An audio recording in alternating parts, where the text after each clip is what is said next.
¿qué tal? ¿Cómo están? Bienvenidos a esta edición de Agenda Económica, 8 de la mañana con 1 minuto y ya comenzamos nuestra revisión del día de hoy para este martes 7 de febrero. Gracias por acompañarnos en estos 30 minutos de informaciones con los que comenzamos cada jornada. Vamos de inmediato a nuestros titulares en el resumen de noticias y un adelanto de lo que estaremos viendo en el día de hoy. Vamos a ver algunos antecedentes bien interesantes que cuantifican el daño que ha generado a nivel económico los incendios forestales que afectan a la zona centro-sur de nuestro país. Un reporte elaborado por la agencia inmobiliaria Colliers le pone cifras a esta catástrofe y desde el punto de vista estrictamente material hay una estimación cercana a los 540 millones de dólares en daño, de acuerdo a este informe que publica hoy día el diario El Mercurio. Esto considerando el daño a los sectores productivos, que no solo son forestales, y también el daño desde el punto de vista material a propósito de la reconstrucción que podría significar también todo este proceso. Eso desde el punto de vista, insisto, estrictamente material. En un momento donde todavía los incendios están en combate y cuando ha habido una alerta respecto a la posibilidad de expansión a otros focos de incendio en otras regiones, bueno, da cuenta también de la magnitud de esta catástrofe, sin contar, por supuesto, todos los daños personales. Los detalles los vamos a revisar en unos minutos acá en Agenda Económica. También tenemos una nota preparada para el día de hoy para analizar qué es lo que está ocurriendo con el precio del dólar. Parecía que la moneda norteamericana se estaba acercando a sus resistencias por la parte más baja, en torno a los 780 la semana pasada. Sin embargo, hubo un cambio de dirección en el mercado, no solo acá en Chile, pareciera a nivel global, para la moneda norteamericana que se ha ido apreciando en distintas partes del mundo y acá en Chile también. De hecho, volvió a superar los 800 pesos y va ya con 2 días de alza en una tendencia que parece se va a extender por algo más de tiempo. De hecho, el precio del cobre hoy día está bajando a niveles que no se veían desde comienzos de enero, más cerca de los $4 la libra de cobre, y eso también podría suponer otro factor de presión sobre el tipo de cambio. Ya lo vemos en una nota preparada para el día de hoy.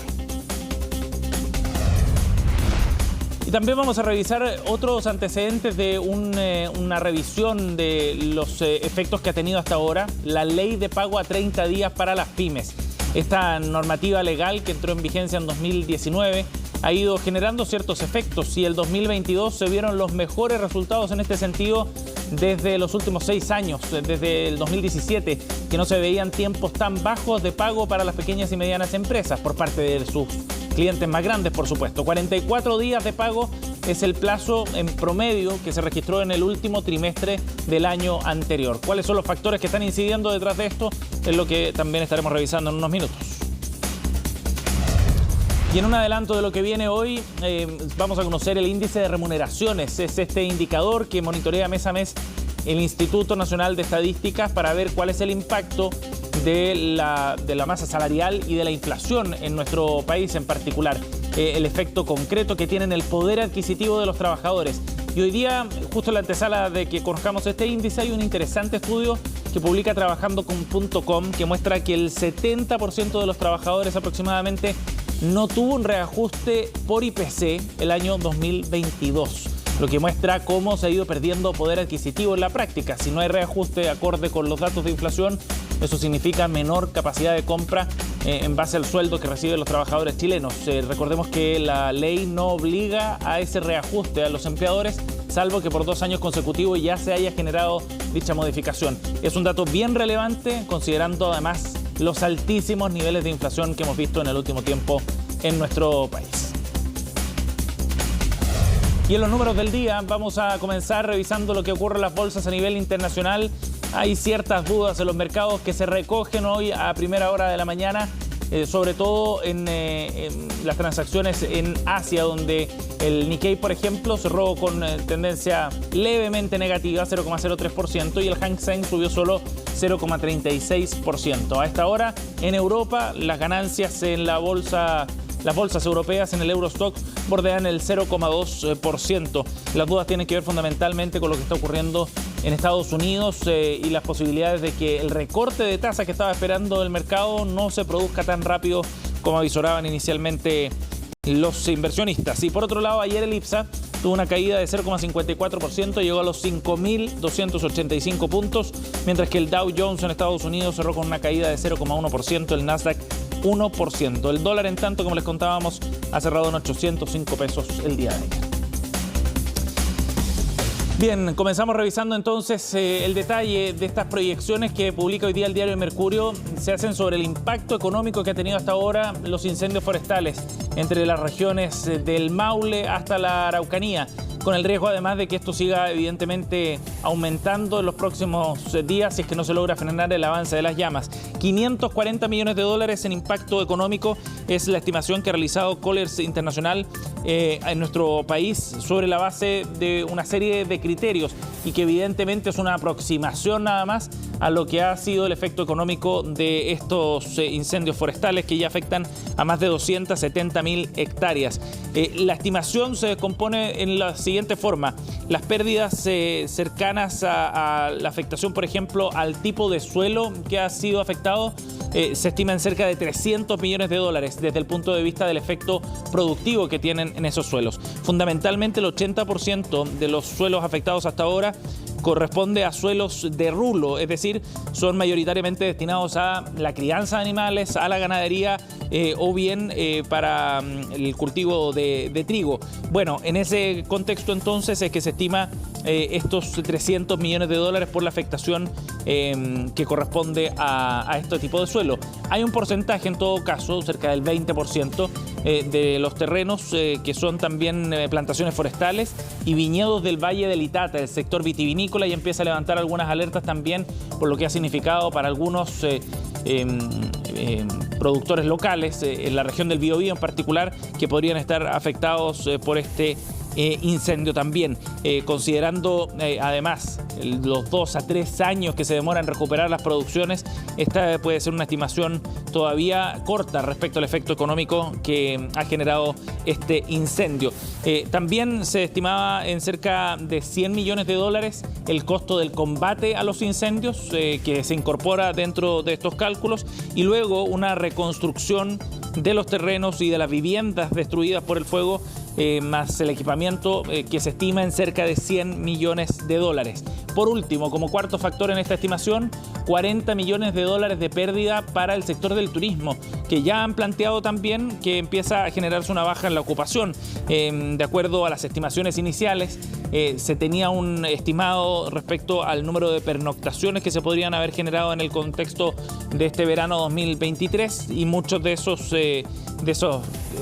reservas podrían haberse cancelado en la medida en que el incendio ha ido generando también cortinas de humo, por ejemplo, o generando imposibilidad de acceder a algunas zonas, que también impacta al sector turístico. De esa forma entonces Colliers se estima entonces en 540 millones de dólares los daños estrictamente económicos, sin contar por supuesto, como hemos dicho, los daños personales, que son invaluables, sin contar los 26 fallecidos hasta ahora, que evidentemente no tienen ningún valor comparable desde el punto de vista económico. Estamos hablando estrictamente de daño patrimonial.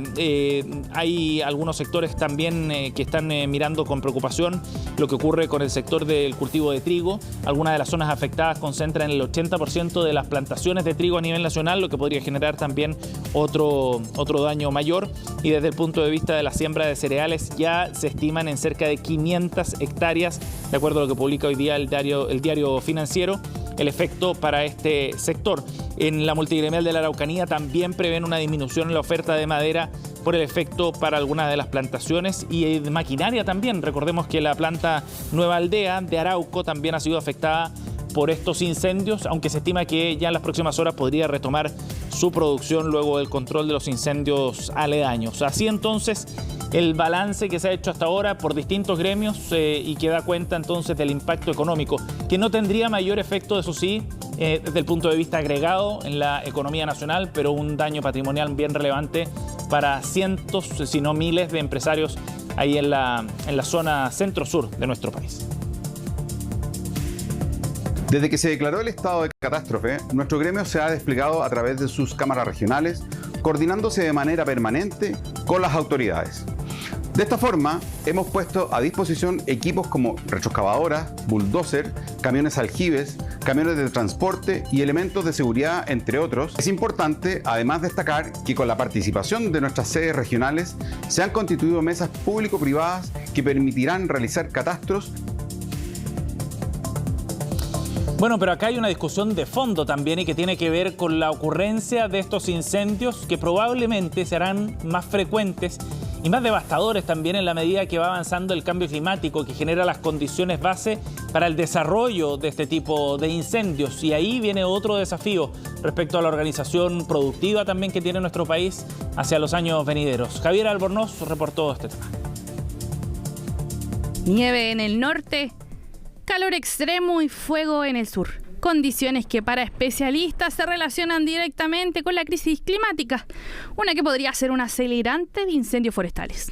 Con esto hablamos no solamente de la sequía que está contribuyendo a que haya más material en el fondo seco disponible para hacer combustible, sino que también producto de las olas de calor. Olas de calor más frecuentes e intensas y en periodos atípicos son el primer factor.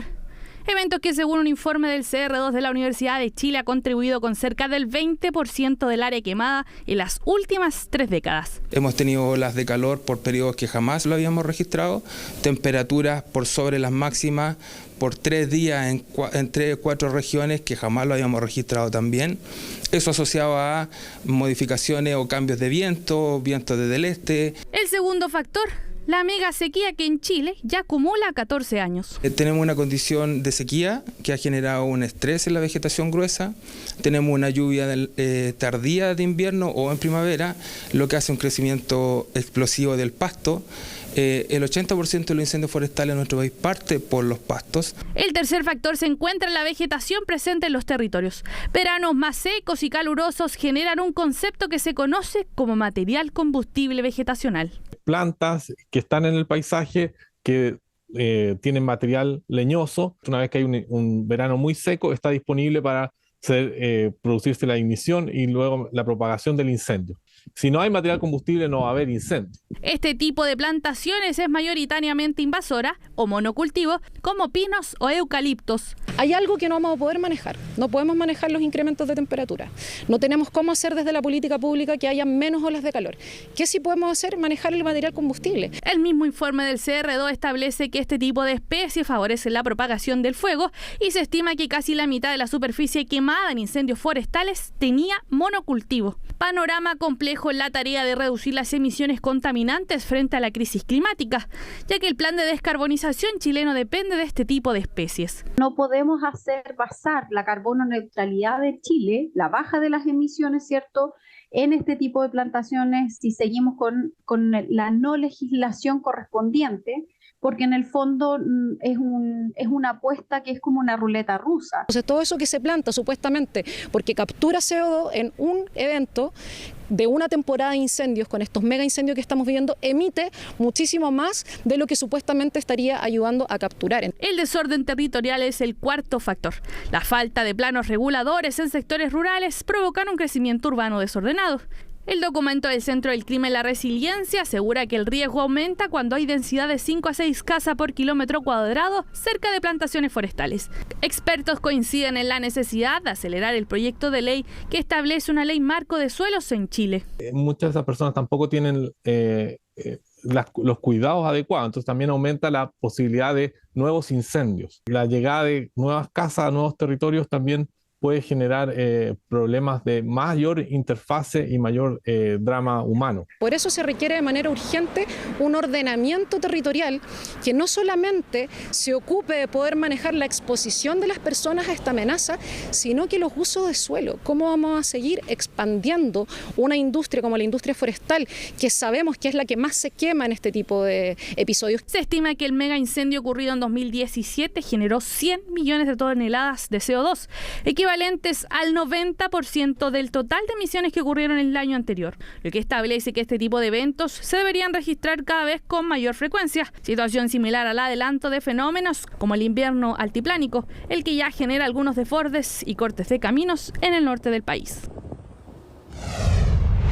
Vamos a ir a otro tema, 8:16, para hablar de lo que está ocurriendo con el precio del dólar, que después de acercarse a los 780 en la semana pasada, ha sufrido un fuerte repunte en 2 días y ya está por sobre los 805 pesos en el cierre de ayer al menos. ¿Qué es lo que está detrás de este repunte para el precio del dólar? Es lo que vemos en la siguiente nota.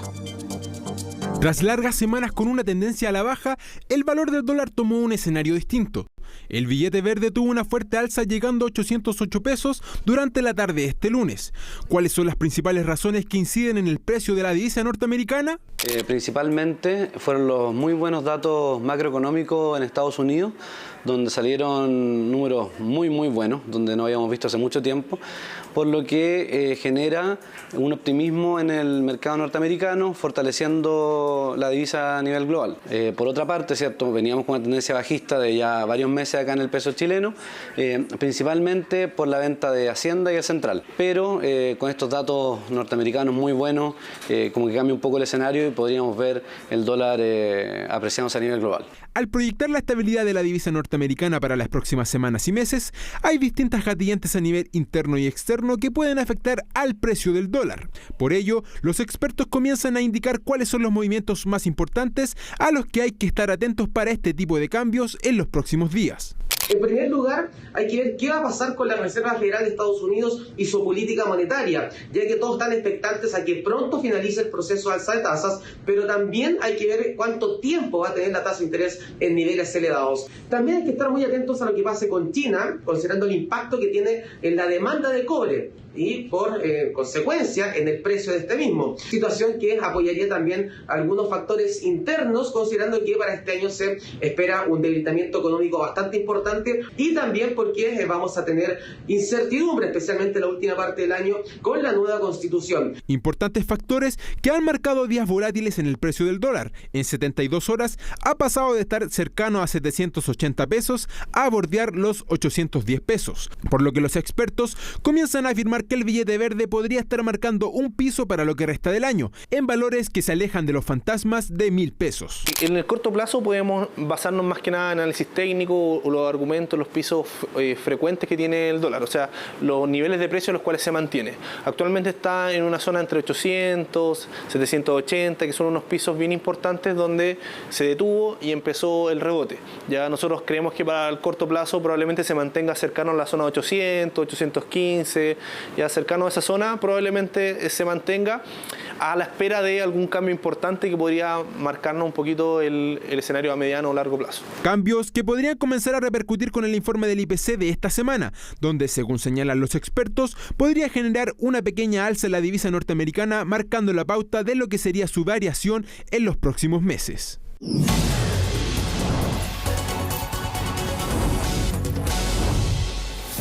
Bien, ya estamos de vuelta, 8:22 para hablar de lo que ocurre este martes. Se celebra a nivel internacional, se conmemora más bien el Día Internacional de la Internet Segura. Es una fecha bien relevante considerando los efectos que esto tiene y las afectaciones y amenazas también que vienen desde los delitos a nivel cibernético. Según un informe a nivel internacional, cerca de 400.000 nuevos archivos maliciosos surgen diariamente a nivel global. Y este dato es bien interesante. Según la Unión Internacional de Telecomunicaciones, Chile ocupa el lugar 74 entre 175 países en términos de materia de preparación de seguridad cibernética. Bueno, estos son los temas que vamos a conversar con nuestro entrevistado del día de hoy. Estamos junto a Nicolás Silva, director de tecnología de Asimov Consultores. Nicolás, gracias por estar con nosotros. Hola, buenos días, Sebastián. Buenos días. Nicolás, cuéntanos, este tema es bien relevante porque requiere fundamentalmente de generar conciencia dentro de los usuarios, no solo los usuarios personales, sino también las empresas sobre lo que significa los riesgos cibernéticos. ¿Por qué crees tú que desde el punto de vista económico también y productivo es importante este tema? Es muy importante ya que cada vez más la Internet se hace más parte de nuestras vidas. O sea, ya hace tiempo que dejó de ser como algo que lo usaban usuarios de nicho, sino que ahora ya es todo el mundo usa Internet. Es parte de nuestra vida diaria, hacemos nuestras compras por ahí, mantenemos nuestras relaciones sociales por ahí. Gran parte de nuestra vida gira hoy en día en torno a Internet, entonces es muy importante que todos sepamos usarla de forma segura. Por lo tanto, bienvenido a este tipo de iniciativas, porque mucha gente de repente es más novata en el uso de Internet, los niños o la gente más anciana, y es importante que ellos aprendan a no exponerse a eventuales problemas en Internet, porque además que tiene muchas cosas buenas, Internet también tiene cosas malas y hay que saber prevenir las cosas malas. Sí, por supuesto. Nicolás, ¿y se ha visto una tendencia al alza en el número de ataques cibernéticos en Chile, por ejemplo? Sí, sí, claramente ha habido un alza, especialmente el tema de la estafa. O sea, eh, obviamente se ha hecho mucho más atractivo para los delincuentes hacer estafas por Internet porque ahora es mucha mayor la cantidad de población que utiliza Internet. Por lo tanto, las potenciales víctimas son más altas, es más fácil de poder obtener beneficios haciendo delincuencia vía Internet. Sí, claro. Y Por me lo imagino tanto, que se hacen claro más que ha sofisticados también los aumentado. ataques, ¿no? ¿Cómo? Me imagino que además se hacen más sofisticados los ataques. Sí, pues a medida de que se les va ocurriendo nuevas técnicas y también al mismo tiempo uno va utilizando nuevas medidas de prevención, entonces pues, para saltarse esas medidas de prevención ellos idean nuevas técnicas, por lo tanto siempre hay que estar al día en lo último que se está utilizando para estafar y tener claro cuáles son las formas en que lo hacen, porque esto de repente van cambiando. Hace un par de años era, no sé, más común hacer estafas vía correo electrónico. Hoy en día ya el tema del WhatsApp es más típico, la estafa vía WhatsApp Claro. o vía Instagram. Va cambiando un poco la forma, porque van cambiando también las redes sociales que la gente utiliza. Sí. Ahora, lo más común y con lo que uno relaciona inmediatamente estos temas tiene que ver con estas estafas, como decías tú, de WhatsApp, por ejemplo, ¿no? O que te hackeen en alguna cuenta o algo por el estilo. Pero ¿qué pasa a nivel de empresas? ¿Son similares los funcionamientos? ¿Qué pasa con los riesgos a los que están expuestos las empresas y los sectores productivos, Nicolás? Bueno, las empresas, las formas de ataque varían un poco, dependiendo ahí, de repente muchas veces se quiere atacar la red de la empresa y ahí, claro, las formas de ataque son distintas. Muchas veces de repente es el acceso a la información que tienen los distintos tipos de empleados de una empresa, o sea... de repente hay empleados que tienen roles, que tienen acceso a mucha información de la empresa y en caso del empleado querer tomar represalias contra la empresa, tiene acceso a mucha información que la pueden filtrar, la pueden divulgar. Entonces, generalmente esos son los vectores más peligrosos dentro de las empresas. Ahora, cuando se trata de ataques de externos, ahí también es revisar con mucha detención los sitios y los servidores que las empresas están exponiendo. Para eso existen los hacking éticos, que en el fondo son hackers que revisan los sitios web y revisan de que no puedan ser atacados por hackers delincuentes. Nicolás. Y en ese sentido, en base a la experiencia que ustedes tienen, por ejemplo, ¿las empresas chilenas están preparadas para esto? ¿Qué crees tú? ¿Se han tomado este tema suficientemente en serio pensando en lo expuesto que pueden estar? Sí, yo creo que cada vez más se está volviendo algo más importante en las empresas.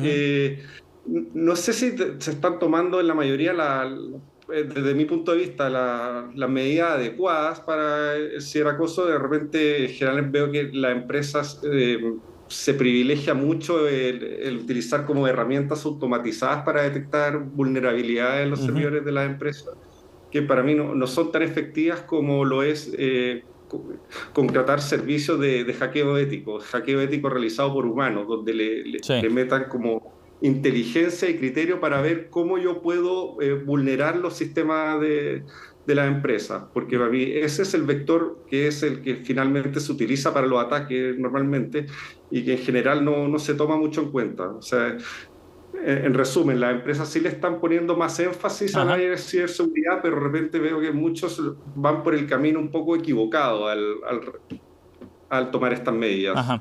Nicolás, lo último, la política nacional de ciberseguridad para los próximos 5 años contempla varios pasos, algunos de carácter administrativo, digamos, como definir qué es lo que es un ciberataque, qué es el ciberespacio, el sistema informático, entre otros, pero también van a tratar de orientar ciertas políticas para una protección más amplia. ¿Te parece que es necesario que Chile genere este tipo de institucionalidad, digamos, en relación a estos temas para prevenir ataques?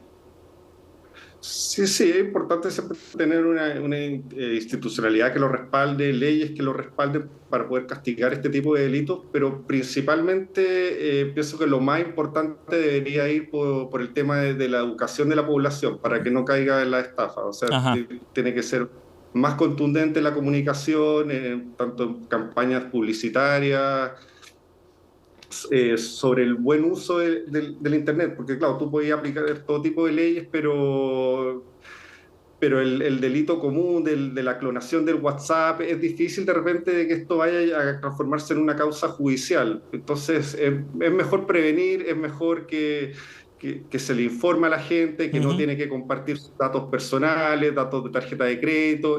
Si alguien por vía en línea te pide que le entregues el código que te va a llegar vía mensaje de texto a tu celular, no lo envíes, porque esa es la forma más clásica de clonación de WhatsApp que hacen. Claro. Entonces, ese tipo de cosas la gente las debe tener súper clara, y es importante que se informe y se publicite esto, ya que la gente no confíe en nadie en línea, ni siquiera de sus familiares, porque en realidad tú en línea nunca sabes con quién estás hablando detrás del computador. Y por eso son importantes estas fechas, ¿no? Para ir levantando ese tipo de información y de generar conciencia también en torno a los riesgos asociados. Nicolás, gracias por conversar con nosotros hoy día. Muchas gracias, buenos días. 8:30, cerramos Agenda Económica. Gracias por acompañarnos. Pronto empezamos Noticias Express aquí en CNN Chile. Que tengan un buen día.